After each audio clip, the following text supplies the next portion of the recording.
Bonjour, voici des QCM en gastro-entérologie.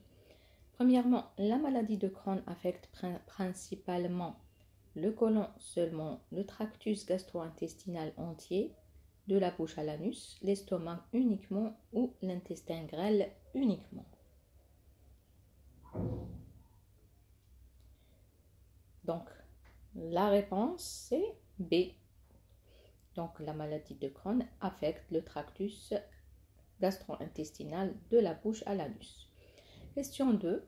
La rectocolite hémorragique, ulcéro-hémorragique, se limite généralement à l'intestin grêle, le côlon et le rectum, l'estomac, l'œsophage.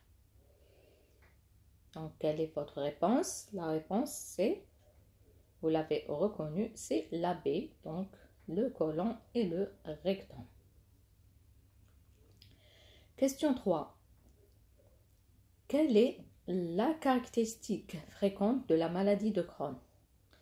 Lésions continues dans le côlon, fistule et abcès, ulcération seulement dans le rectum, absence de symptômes extra-intestinaux. Donc, quelle sera votre réponse?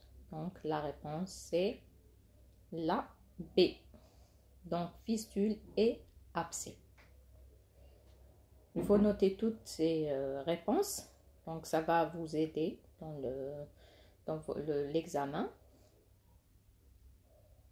Et faire surtout un tableau qui comparant les deux maladies, Crohn et la rectocolite ulcéro-hémorragique. La question 4. Le signe radiologique de granulation est typique de la maladie de Crohn, la rectocolite hémorragique, les deux maladies, aucune de ces maladies. Donc, granulation, rappelez-vous, donc, la réponse, c'est quoi? Donc, la granulation, elle caractérise la maladie de Crohn. Cinquième question, quel traitement est couramment utilisé pour induire la rémission dans la rectocolite hémorragique? Alors, méthotrexate, corticostéroïde, inhibiteur de la pompe à protons, antibiotiques. Donc, quelle sera votre réponse? C'est la B. Donc, les corticoïdes, corticostéroïdes. La question 6. Quelle complication est plus fréquente associée à la maladie de Crohn qu'à la rectocolite hémorragique? Donc, mégacolon toxique, cancer colorectal, fistule, pseudopolype.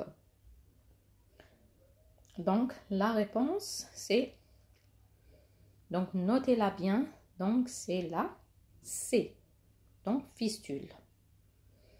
La question 7, donc la rectocolite hémorragique est associée à un risque accru de cancer de l'intestin grêle, cancer colorectal, cancer de l'œsophage, cancer de l'estomac.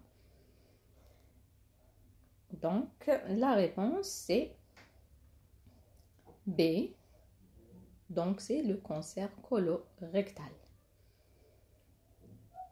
À chaque fois que vous faites des réponses, il faut les noter sous forme de phrases, donc pour vous faciliter la révision. Donc, on passe à la question 8.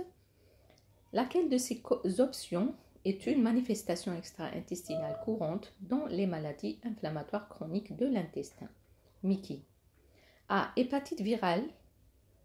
B. Uvéite. Pneumonie. Varicelle. Donc, la réponse c'est B. La question 9.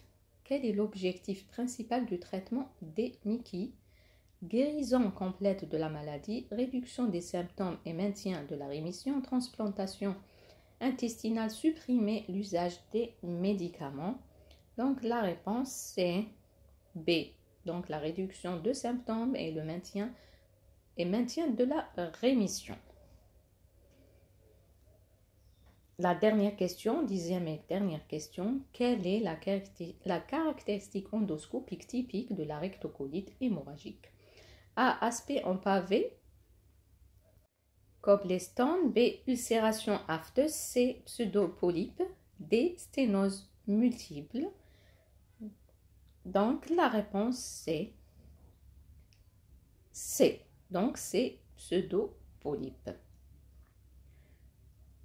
Voilà les réponses pour les noter bien.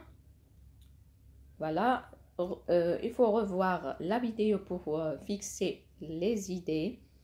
Bon courage et à la prochaine.